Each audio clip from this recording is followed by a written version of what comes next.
Hi, in this video, we're going to take a look at how you can enable or disable verify apps over USB to check apps installed via ADB or ADT for harmful behavior on the Samsung Galaxy S21 series. Now first tap on the home key to go back to your home screen. Then swipe down at the top and tap on the settings button. Next swipe down and tap on developer options.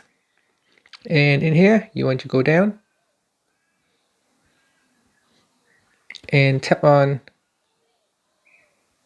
verify apps over USB. So tap on that switch to turn it on or off.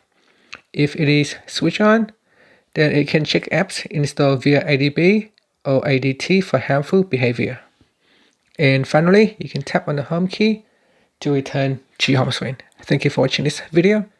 Please subscribe to my channel for more videos.